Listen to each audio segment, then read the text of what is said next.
Mula sa isang walang ngiping gilagid hanggang sa isang maputi, matibay at natural na ngiti na tulad nito. Paano ito binago ng Desi? Panoorin ang buong video.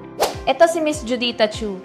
Ang pagkawala ng lahat ng kanyang mga ngipin sa itaas ay nagdulot ng malubhang epekto sa kanyang kalusugan dahil hindi siya makakain ng maayos. Sa kagustuhang maibalik ang sarap sa pagkain, nagtiwala siya at pinili ang Desi Dental Clinic. Pagkarating pa lang niya sa Desi, mainit siyang tinanggap, sumailalim sa masusing x-ray, at nagkaroon ng 1.1 na konsultasyon kasama ang nangungunang eksperto sa implant. Upang maibalik ng perpekto ang kakayahan sa pagmuya at ang ganda ng ngiti, nagrekomenda ang mga doktor ng solusyon, ang paglalagay ng 3 matitibay na implant. At ngayon, sabay-sabay nating hangaan ang kahanga-hangang resulta na ito. Ang bagong set ng mga ngipin ay maputi, pantay, matibay, at mukhang natural na parang tunay na ngipin. Ngayon, masayang-masaya at kumpiyansa ng ngumiti si Miss Judita sa harap ng kamera at malayang makakain ng anumang pagkain na kanyang gustuhin.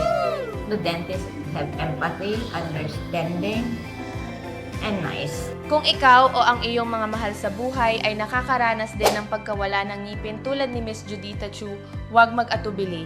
Makipag-ugnayan na agad sa Desi para Ready for a sa healthier, brighter konsultasyon at smile? pagsusuri. Call us now at 0956-234-8666 to book your appointment. Desi Dental, your smile, our excellence. Don't forget to like and subscribe.